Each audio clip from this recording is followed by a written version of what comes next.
and the All Indiana Podcast Network. This is the News 8 Daily 8 Podcast, a Wish TV News 8 update. Hello, I'm Jeremy Jenkins, and this is your News 8 Daily 8 Podcast for Thursday, October 24th. We begin with news out of Speedway, where one person is dead after an early morning shooting.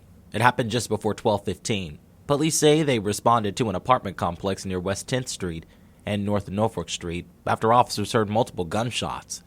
Officers say they found a white vehicle with several bullet holes on the passenger side and a male with gunshot wounds inside the car.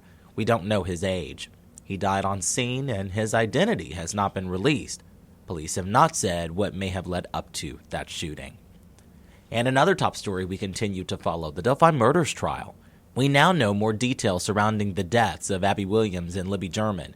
News 8's Kyla Russell has a recap of Day 5. Some of the most notable testimony so far. The man who performed the autopsies on Abby and Libby's bodies testified in court, and the jury saw 14 images from those autopsies. The doctor explained the wounds to the necks of both girls. Abby had one incision and Libby had multiple. Neither of them had defensive wounds and did not have any sexual trauma. The doctor said Abby likely died in about 5 to 10 minutes and Libby likely died in around 5. That all could have been impacted, though, by several factors. He estimates they died about 41 hours before their autopsy.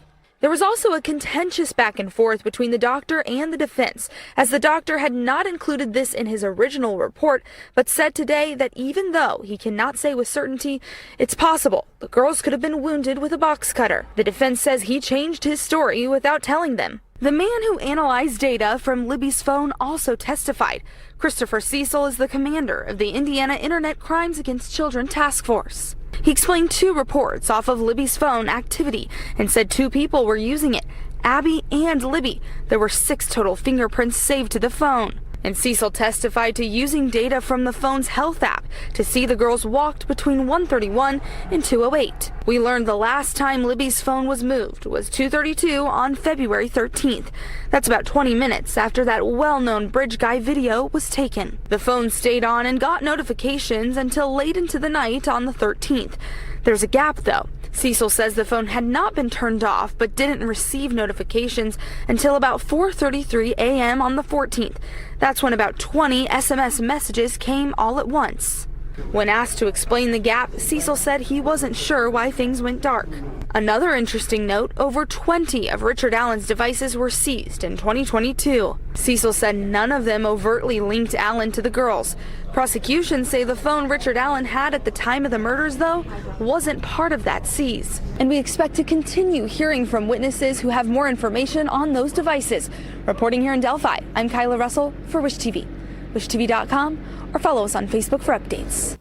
Despite previously failed efforts, Richard Allen's defense team has once again filed a motion to present evidence of Odinism in the trial. The defense claims that the murders of Abby Williams and Libby German were ritualistic killings connected to Odinism, a theory they have pushed for over a year. A crime scene investigator testified that sticks found on the victims' bodies were meant to conceal them. The defense's expert previously testified that the sticks were a sign of ritualistic killings.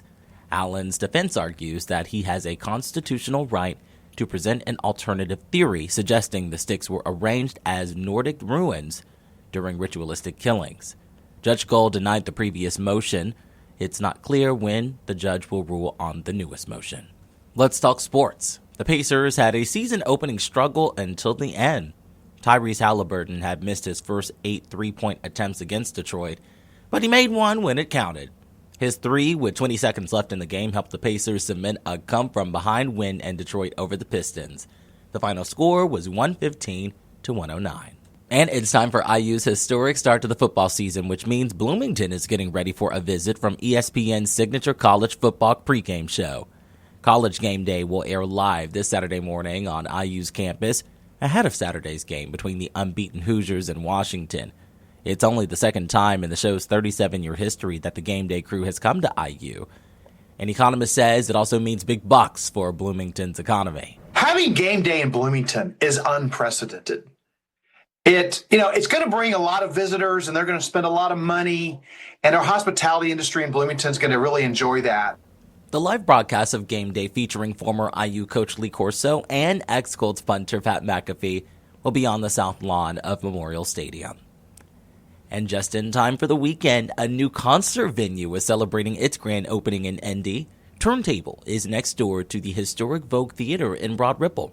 News 8's Hernan Gutierrez reports. It's a small venue. The operators 45 say that it is about 400 people that can fit in here. And we're in the green room. I'm going to get up now. And it is, again, a smaller venue. And the operators hope for you to find your next favorite artist. Again, with us is Jenny Boytz. She is the CEO of 45. And Jenny, you and I were talking about, maybe it's just you and I that care about how green rooms are decorated and set up. But tell us a little bit about this space before, the artist comes out to play for the crowds. Yeah. So the room that we were just in is, for a couple of reasons, really important to kind of our overall aesthetic and what we hope to bring to not only kind of this space, this community, but also to artists, as you mentioned. And so what you'll see at Turntable when you join us for a show or a private event is that there's a vintage feel to it, that we want this to feel a little like, maybe your grandmother's basement with the vinyl record player, but also that this is organic, right? That this is not a stuffy kind of corporate space, but really a place for everybody to get comfortable, to enjoy some music, and more specifically to artists to kind of feel at home in this way. What we feel really proud about too is that this has been done organically. Our team, our production team, the creative brains that are on 45 team has spent so much time and energy here, and this really reflects in this green room and through the art and just the ways in which we've tried to restore so many important pieces that are true to music. Jenny, thank you so much for your time this morning. The grand opening today is a private event, but if you're still looking to check out the space, they will be hosting a concert tomorrow. Indiana-raised country singer Alex Williams will be playing. We will have a link to where you can find those tickets and the rest of the concert schedule up on our website, wishtv.com. Reporting in Broad Ripple, I'm Hernan Gutierrez for WishTV, wishtv.com, or follow us on Facebook for updates. We wrap things up with weather. Storm Track 8 says you can expect sunny and more seasonable weather today. Meteorologist Tara Hastings has your News 8 Daily 8 forecast. We are, yes, a bit cooler. 57 degrees. This is where we were 24 hours ago at this time. And right now we're at 45 in Indianapolis. So, yes, there is a difference out there. You can feel it. But we've got mostly sunny skies. A beautiful look here in Carmel. We're at 41 degrees right now in Carmel. So areas outside of Indianapolis have fallen into the 30s. In fact, 34 degrees in Lafayette. Some locations like Lafayette and Kokomo this morning actually were a bit frosty with those temps right around that freezing mark. 37 in Muncie, 41 in Richmond, and 36 degrees. Good morning to you in Bloomington. All right, we've got high pressure in control. That is going to keep us high and dry for the day today. Also the winds. I know it's been a bit breezy the last couple of days. Not the case today with that area of high pressure almost overhead.